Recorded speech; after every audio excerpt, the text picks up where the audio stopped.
y amén. La vez pasada terminábamos en el capítulo 4, primera de Juan capítulo 4, verso 12. Por favor, el verso 12 decía algo muy importante.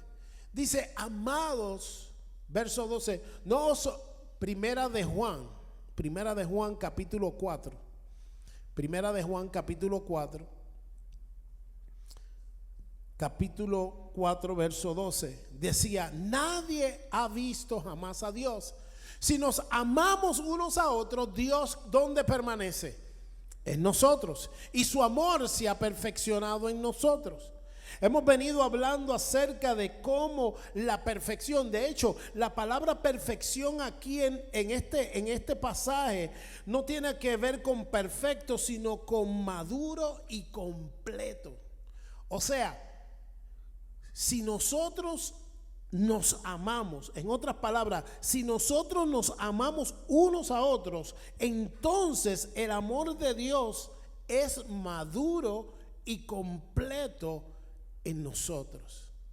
La importancia de amar para Dios es importantísimo y lo hemos visto a través de esta serie y hemos hablado repetidas veces de que la ley y los profetas se cumplen en el amarnos los unos a los otros. Tener amor es importante. Ahora, cuando tú hablas y yo te hablo de amor, a lo mejor tú te imaginas estos sentimientos bonitos como cuando te enamoraste de tu esposa o de tu novia y todos estos sentimientos chéveres, ¿verdad? Eso para muchos es amor, pero el amor va mucho más allá, porque a lo mejor pensamos en un amor filial o un amor eros, ¿verdad? Que es lo que popularmente se practica en este mundo. Pero el amor de Dios es un amor ágape, es un amor sacrificial. Y hablábamos de la importancia de nosotros poder vivir ese amor. Ahora, para muchos vivir ese amor es un poco duro y difícil, porque cuando se te habla o se te manda amar a tus enemigos, tú dices, ¿cómo? ¿Cómo que yo voy a hablar a mis enemigos? Si son mis enemigos, pastor. Pero la Biblia habla de que Dios nos manda amar a nuestros enemigos. La Biblia nos habla de que bendigamos a los que nos maldicen. ¿Cómo va a ser eso, pastor? O sea, ese tipo de amor es muy duro, muy difícil de vivir. Pero ese es el amor ágape. Ese es el amor que Juan, y de hecho Pablo también lo menciona.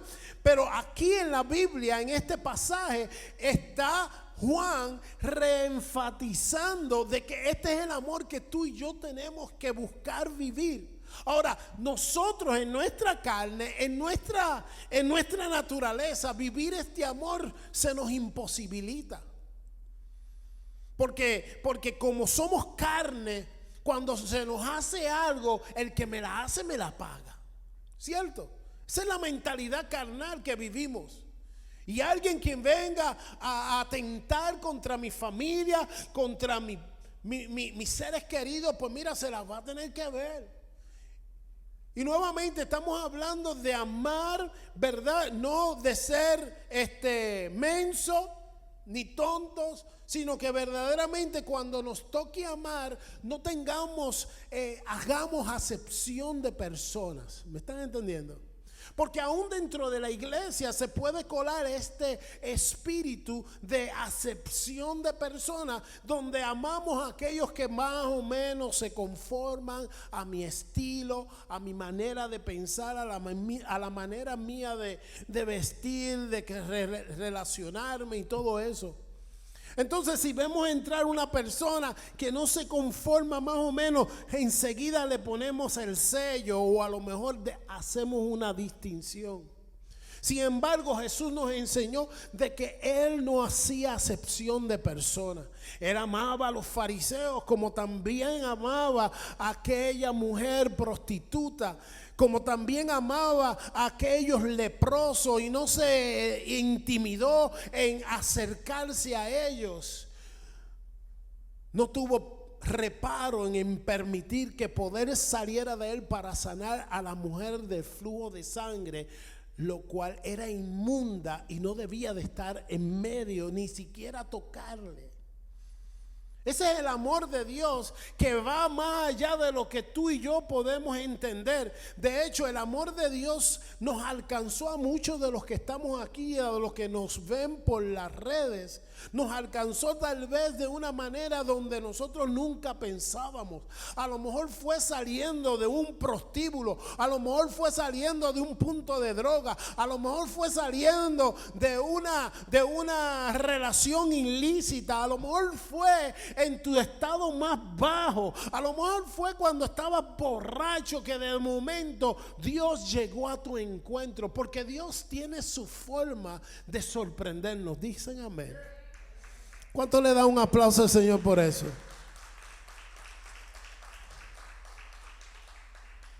Y el amor que el apóstol Juan está queriendo inculcar, enfatizar, hacerle entender que ha venido a nuestras vidas y que Dios espera de nosotros, es ese amor ágape, ese amor sacrificial. Y entonces él empieza a hablar acerca de cómo ese amor se ha perfeccionado.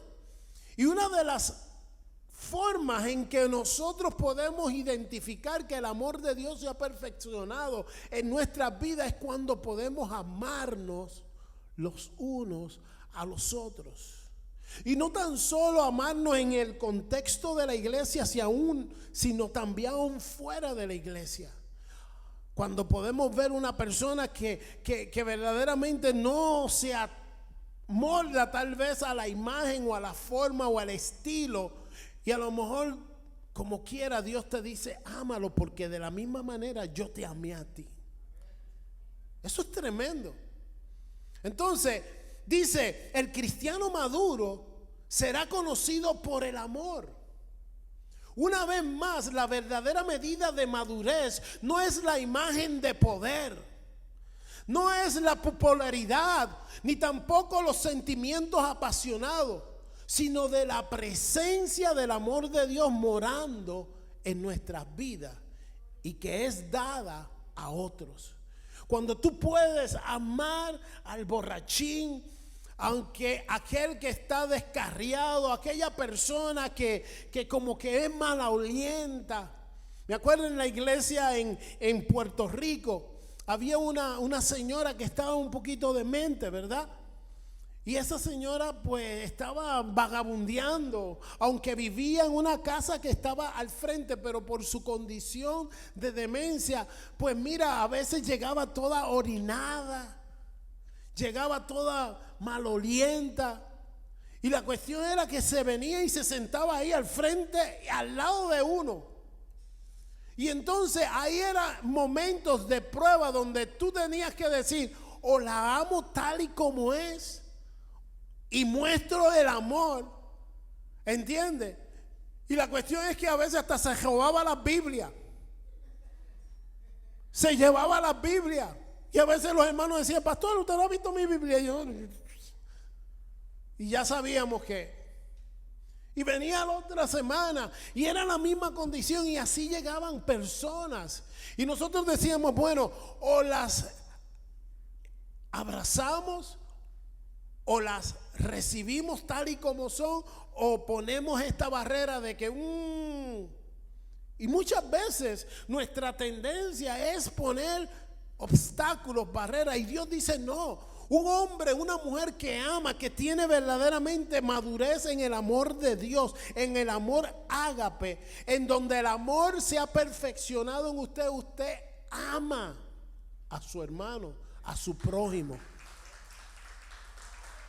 Fíjate, en el principio de este capítulo 4 de Primera de Juan, el capítulo comienza hablando de que no creamos, empieza a hablar de crear. Amados, no creáis a todo espíritu, sino probad los espíritus si son de Dios, porque muchos falsos profetas han salido por el mundo. Y comienza a hablar de cómo hacer distinción de un hombre o un espíritu de Dios a un espíritu anticristo. Los primeros versos de este capítulo, del verso 1 al 6, hablan de creer. Y entonces, de repente, comienza a hablar de amar. Y esto es interesante. Esto es muy interesante. Porque la fe y el amor guardan relación. La fe, el creer y el amar tiene un papel muy importante. Y de esto vamos a hablar. En el capítulo 4, versos 13 en adelante al 16, dice: en esto conocemos que permanecemos en el amor. En esto conocemos que permanecemos en el amor, que permanecemos en Él y Él en nosotros, en que nos ha dado de su Espíritu. Y nosotros hemos sido y testificamos que el Padre ha enviado al Hijo, el Salvador del mundo. Todo aquel que confiese que Jesús es el Hijo de Dios, Dios permanece en Él y Él en Dios. Y nosotros hemos conocido y creído el amor de Dios que Dios tiene para con nosotros. Dios es amor, y el que permanece en amor permanece en Dios y Dios en Él. Y nosotros, hemos conocido y creído el amor de Dios que Dios tiene para con nosotros. Dios es amor, y el que permanece en amor permanece en Dios y Dios en Él. Y como le estaba diciendo al principio de este pasaje que acabamos de ver, lo primero que está hablando el apóstol Juan es de cómo creemos. Fíjate que tenemos que probar los espíritus. No creas a toda voz que habla en el nombre de Jesús. Y en estos días hemos hablado de que vendrán en los tiempos postreros gente falsa, falsos profetas, falsos maestros. Entonces el versículo 7 que estamos leyendo pasa directamente a hablar sobre el amor y a exhortarnos a que nos amemos los unos a los otros. Ahora, en los versículos que acabamos de leer, Él une estos dos, la fe y el amor, y nos muestra la relación entre ellos. Es la fe, nuestra fe, la que produce amor. Oyen bien. Juan nos dice: la fe produce amor. Y prueba el punto en estos versículos, porque al igual que él y los restos de los apóstoles, ellos habían podido palpar el amor de Dios directamente. Nosotros no. ¿Verdad? ¿Cuántos aquí vieron al Señor, anduvieron con Jesús, estuvieron con Jesús? Ninguno. Y de hecho, fue interesante porque cuando vino verdaderamente la revelación del Hijo de Dios a las vidas de los apóstoles, oigan bien, cuando vino la revelación completa de la persona de Jesús a la vida de los apóstoles, no fue cuando ellos estuvieron andando con Él, no fue cuando ellos pudieron ver milagros, no fue cuando ellos pudieron hacer multiplicación de peces, de panes, que ellos pudieron ver esos milagros y repartir. No fue ahí. Cuando en realidad ellos pudieron entender la magnitud del amor de la persona de Jesús. ¿Usted se fue cuándo fue? Cuando el Espíritu Santo vino sobre ellos. Cuando el Espíritu Santo vino sobre ellos, ellos pudieron ya ver que Jesús no era otro más de los que había venido anunciando un cambio, y luego de haber muerto todo pasaba a ser igual, normal, como siempre. Por eso es que cuando Dios viene a tu encuentro, te sella con el Espíritu Santo. Por eso Él te llena del Espíritu Santo, porque es el Espíritu Santo el que te da la facultad, la capacidad de ser testigo. No tan solo de ser testigo, sino de poder amar como Él amó. Eso es la importancia de que tú y yo seamos llenos del Espíritu Santo. A veces tomamos esto livianamente y pensamos, ya yo estoy lleno. No, sí, Él te ha llenado y Él te ha sellado. Pero es importante que tú no apagues el fuego del Espíritu en ti. Porque es el Espíritu Santo el que nos lleva a actuar como Dios. Es el Espíritu Santo el que nos convence de pecado, de juicio, de justicia. Es el Espíritu Santo el que nos deja ver como Dios ve. Ese es el Espíritu Santo el que nos recuerda las palabras para que en situaciones podamos responder como Dios respondería. Entonces, ¿cómo está la vida del Espíritu en ti? ¿Cómo estás tú alimentando esa vida del Espíritu en tu vida? Pues de una de las maneras que el apóstol Juan está aquí haciéndonos entender es que si tú amas a tu hermano, esa vida del Espíritu está ahí. Y si tú lo amas tal y como es, como Dios ama, con amor sacrificial, con amor que no hace excepción de personas, ahí está el fuego del Espíritu. Ahí está la vida del Espíritu. Una persona que no tolera a su hermano, una persona que no puede perdonar, una persona, un hermano en la fe que no puede tolerar relaciones con otros hermanos por algo que hayan dicho o por algo que dejaron de hacer o por lo que sea. Mira, en esa persona el amor de Dios no se ha perfeccionado. Es lo que habla de estar completo y maduro. Una persona que va por encima de las diferencias, que va por encima de las diferencias que puedan haber por lo que sea, y ama, no obstante, esa persona ha madurado en el amor de Dios. Entonces, abrazar a la persona que a lo mejor lo ha herido y decirle, tú sabes qué, no obstante en que a lo mejor me sentí herido, lo que sea, pero no obstante el amor de Dios me lleva a amarte a ti, porque Él me amó aun cuando yo lo había herido a Él múltiples veces. ¿Verdad que sí? ¿Cuántas veces no hemos herido el amor de Dios? ¿Cuántas veces no hemos visto fallando a ese amor majestuoso, poderoso, increíble que Dios ha manifestado con nosotros? ¿Cuántas veces no nos hemos visto mintiendo, haciendo trampa, de alguna manera codiciando o teniendo pensamientos malos con respecto a algo, a alguien? Y sin embargo Dios sigue amándonos de tal manera. Entonces eso es importante y el apóstol está queriendo hacerle enseñar, les quiere hacer saber la importancia de que tu fe te hace capaz de poder amar. Si tú dices tienes fe y ves a tu hermano teniendo necesidad y no lo ayuda, la fe en ti es totalmente ¿qué? Nula. No tiene.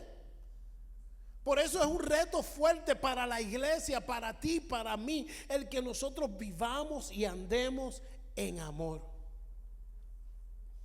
Juan nos dice, la fe produce amor. ¿Y cómo lo prueba? Por medio de este verso.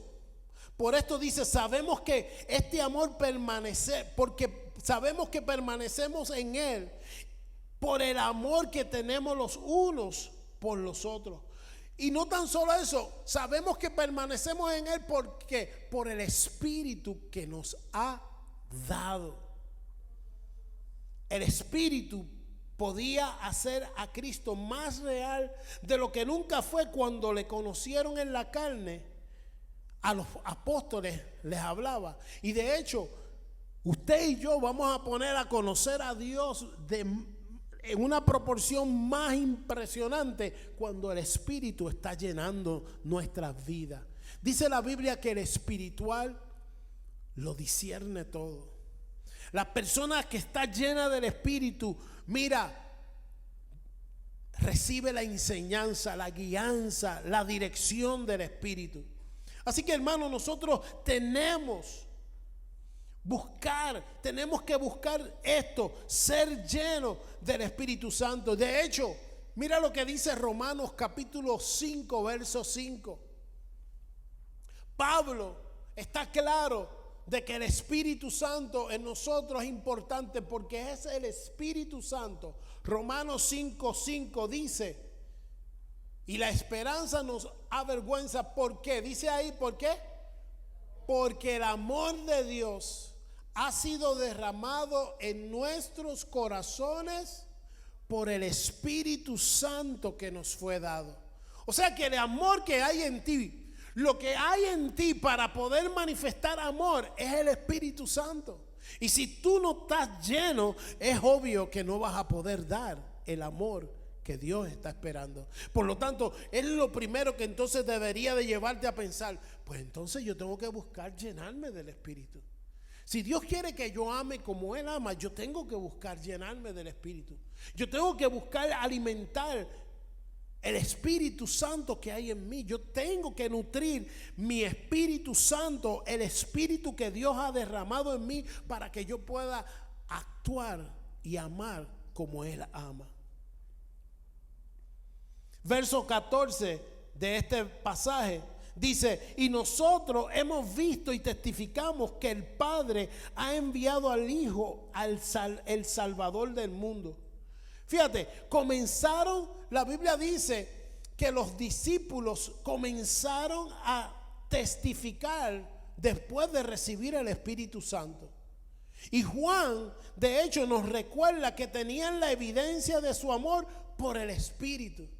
O sea, no fue allí en la cruz la evidencia del amor. La evidencia del amor, lo que dio ese sello en sus corazones de cuánto había sido el amor de Dios para con su vida, fue el Espíritu Santo que les abrió la mente, el corazón, el intelecto, para poder decir: wow, como Dios me amó. O sea que Él tomó el sacrificio que yo debía haber padecido. O sea que Él se hizo maldito por mí en la cruz del Calvario. Ahora lo entiendo. El Espíritu Santo nos lleva a entender la magnitud del amor de Dios. Y por eso dice, y continúa Juan diciendo en el verso 15: todo aquel que confiese que Jesús es el Hijo de Dios, Dios permanece en él y él en Dios. Cuando tú crees y confiesas que Jesús es el Hijo de Dios, amén, demuestras que la vida de Dios está en ti. ¿Dónde está su vida y su amor? En aquellos que confiesan y declaran: Jesús es mi Señor. Fíjate, no sé si en algún momento tú te has visto, y yo sé que sí, yo estoy casi seguro, porque a mí me ha pasado, y me ha pasado repetidas veces, donde he sido confrontado por la gente a mi alrededor para yo tener que decir: no, yo soy seguidor de Cristo, no, yo amo a Jesús. Pero ha habido momentos donde a lo mejor tú te has visto rodeado de personas y has guardado silencio ante declarar y testificar de que tú le perteneces a Él. ¿Cierto? Digo, ¿me equivoco? Y hemos, de alguna manera, a lo mejor en momentos tal, a lo mejor ahora no, pero en algún momento tú has callado antes de haber confesado. Cuando me gusta este pasaje, dice que cuando a Juan el Bautista se les preguntó si era el Cristo, dice que confesó pero no negó. Él confesó, ¿verdad?, que no era el Cristo, pero no negó que venía un Cristo y que había un Cristo al cual venía: he aquí el Cordero de Dios que quita el pecado del mundo. Tú y yo somos hombres y mujeres que somos portadores del amor de Dios, Dice la Biblia que el amor de Dios se ha perfeccionado en nosotros. Y si el amor de Dios se ha perfeccionado en nosotros, no nos debemos de avergonzar de declarar y decirle al mundo: Jesús es mi amor, yo amo a Jesús. ¿Cuántos aquí, verdad, declaran y se han visto en momentos en que tienen que decir: yo amo a Jesús? ¿Por qué tú eres así? Porque yo amo a Jesús. Porque Él me amó primero. Yo era una porquería, y Jesús vino a mi encuentro, y ahora lo amo por cuanto Él me amó tal y como era. Ellos decían: y nosotros hemos visto y testificamos que el Padre ha enviado al Hijo, el Salvador del mundo. Ellos podían testificar. Y no tan solo podía testificar, y ellos decían: todo aquel que confiese que Jesús es el Hijo de Dios, Dios permanece en él. Cuando crees y confiesas que Jesús es el Hijo de Dios, hermano, demuestras que la vida de Dios está en ti. La fe produce amor. Tu fe produce el amor que acepta a las personas sin distinción. Por eso, creer te debe llevar a amar como Dios amó. ¿Están conmigo? ¿Cuánto, hermano, necesitamos entender esto?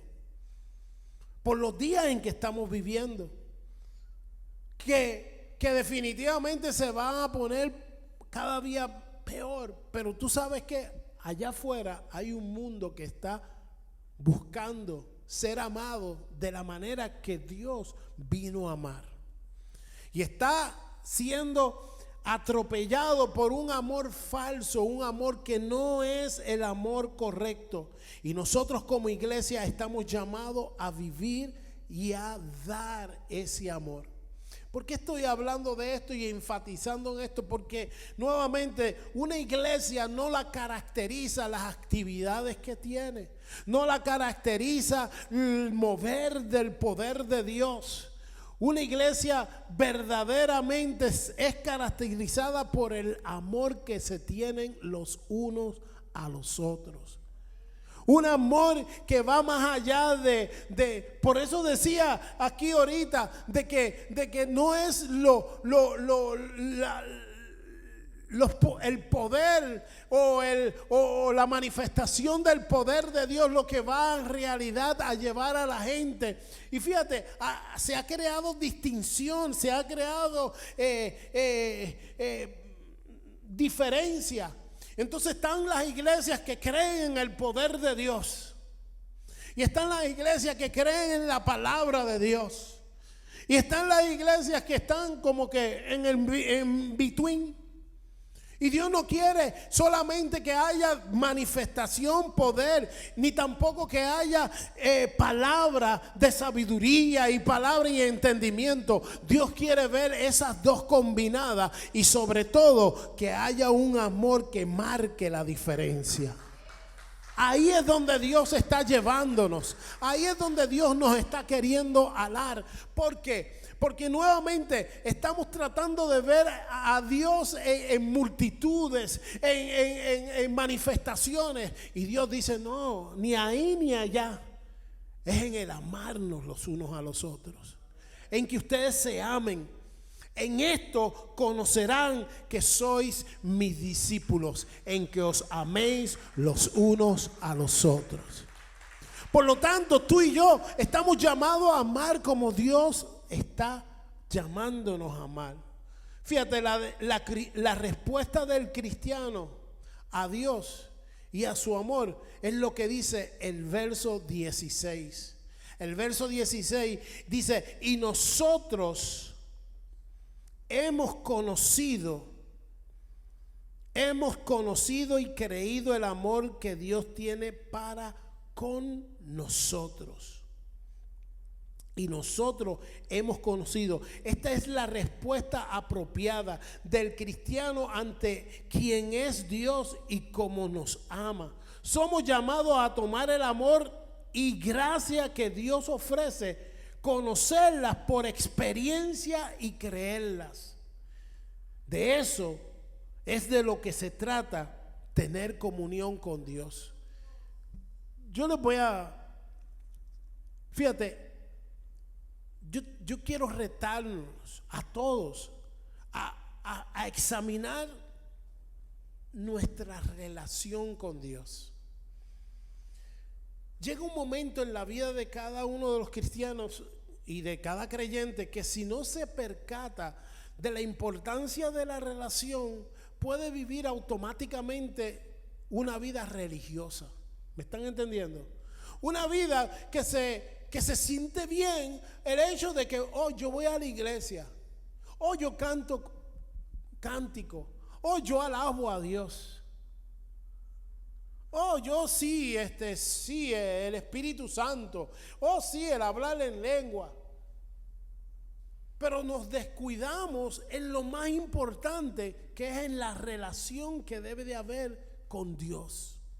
Y delegamos todo a esto. Y pensamos que estamos bien porque estamos llevando a cabo este tipo de vida, cuando en realidad hemos abandonado la relación. ¿Me están entendiendo? Entonces es importante, y el apóstol, y de igual manera en la Biblia se ve muchas veces, examinémonos. Cada día tenemos que vivir vidas examinadas. Yo estoy queriendo hacer eso todo el día. ¿Por qué? Porque mi carne me lleva a muchas áreas que yo sé que no son las más correctas, y si yo no me examino ante todo, voy a dejarme llevar por la carne, y si no, voy a estar haciendo lo que no es la voluntad de Dios, aún pensando que estoy haciendo la voluntad de Dios. ¿Me están entendiendo? Entonces, como tú, como yo, tenemos ¿qué responsabilidad tenemos como cristianos? Lo primero es que cada mañana yo me examine. Cuando me levanto, cuando me mire al espejo, cuando saluda a mi esposa, cuando bendiga a mis hijos, ¿dónde está mi corazón? Dice la Biblia: mas buscad primeramente del reino de Dios y de su justicia, y todas las demás cosas vendrán por añadidura. Hermano, no es difícil, es solamente levantarte con esta conciencia de la presencia de Dios, de buscar primeramente a Él, para que todo el resto del día Dios lo alinee al propósito suyo con tu vida. Es buscar y decir: Señor, yo no sé cómo voy a pasar el día, no sé cómo va a pasar las situaciones, con quién me voy a enfrentar, con quién me voy a topar, pero yo quiero que tú prepares y alinees mi corazón al tuyo, para que cuando me toque vivir, yo viva el amor tuyo por encima de todo. ¿Me entiendes? Y eso es intencional, eso es algo que tú tienes que, y yo tengo que practicar continuamente, porque dice la Biblia que el amor de Dios nos contriña pensando esto, que si uno murió, luego todos morimos. Por lo tanto, Pablo tenía razón cuando él decía: yo cada día muero. ¿Para qué? Para que entonces no sea yo el que viva, sino que sea Dios y su amor y el amor de Cristo a través de mí manifestándose. Y eso tenemos que buscar practicarlo y vivirlo. Termino. El perfeccionamiento del amor en nuestras vidas, amén, nos lleva a estar tranquilos. Y mira lo que dice el verso 17 y 18. En esto se ha perfeccionado el amor en nosotros. ¿Para que qué? Para que tengamos confianza en el día del juicio. Pues como Él es, así somos nosotros en este mundo. En el amor no hay temor, sino que el perfecto amor echa fuera el temor, porque el temor lleva en sí castigo, de donde el que teme no ha sido perfeccionado en el amor. Fíjate, versos 17 y 18, pónmelo ahí. En esto se ha perfeccionado el amor en nosotros. Cuando tú vives en el amor de Dios, no hay temor. Dice, cuando sabemos que el amor de Dios está radicado en nuestras vidas y lo estamos viviendo, aún vamos a tener confianza en el día del juicio. Héctor, por favor. Romanos 17 y 10. Adiós. Primera de Juan 17 y 18. 4, 17 y 18. Primera de Juan 4, 17 al 18. Fíjate, en el día del juicio, aquí es cuando se demostrará la obra del amor en nosotros completamente. Una persona que ha vivido y que ha conocido el amor, cuando en realidad va a experimentar la grandeza del amor de Dios, es cuando, de hecho, dicho sea de paso, todos, buenos y malos, que hayan seguido a Cristo o que no, va a llegar un momento donde nos vamos a tener que presentar delante de Dios en el día del juicio. Y lo que nos va a dar paz y nos va a librar de temor es que hemos andado en amor. Por eso es tan importante el amor. Por eso es tan importante que tú y yo amemos como Él nos ha amado. Que demos este amor. Porque el día que estemos allí delante de Él, en el día del juicio, vamos a poder estar confiados. ¿Por qué? Porque sabemos que hemos hecho lo que Él nos pidió hacer. Es en el día del juicio en que, mira, vamos a verdaderamente entender los pecadores que somos. Es en el día del juicio en el cual vamos verdaderamente a entender cuando gente se vaya para el infierno y tú puedas decir, que Dios oigas de Él decir, ven buen siervo y fiel. En lo poco has sido fiel, en lo mucho te pondré. Entra en el gozo de la salvación. Ahí es que verdaderamente tú vas a decir, wow, qué grande el amor de Dios. Qué maravilloso el amor de Dios. Que yo a lo mejor debía haber estado ahí. Sin embargo, su amor vino a mi encuentro y hoy tengo la vida que viene de Él.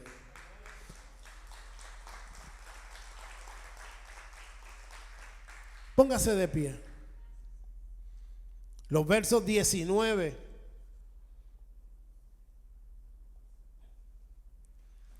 El verso 19 dice, nosotros le amamos a Él porque Él nos amó primero.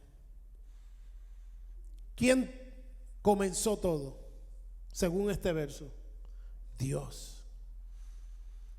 Y el producto del amor de Dios a tu vida es lo que te debe de llevar a amarlo a Él. Porque Él te amó primero. Fíjate, esto es un hecho para cada verdadero seguidor de Jesús. No hay excepción a esta regla. Si un hombre no ama a Dios, tampoco es nacido de Dios. ¿Y cómo nosotros podemos probar que amamos a Dios? Amando a nuestros prójimos, amando a aquellos que vemos. Si decimos amar a Dios, y eso es lo que dice en los próximos versos, si decimos que amamos a Dios y no amamos a nuestro hermano que vemos, si alguno dice yo amo a Dios y aborrece a su hermano, es mentiroso, pues el que no ama a su hermano, a quien ha visto, ¿cómo puede amar a Dios a quien no ha visto? Eso es bien confrontativo. Eso es como para soltar uno lo que tiene y ir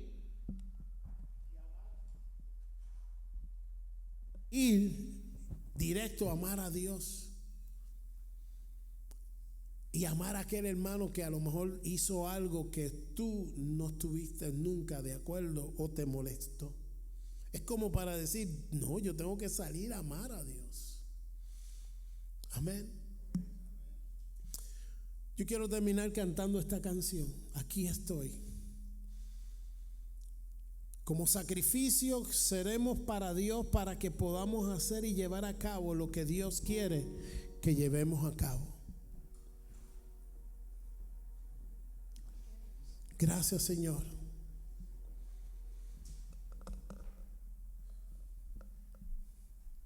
Ayúdanos, Señor, a amar como tú amaste.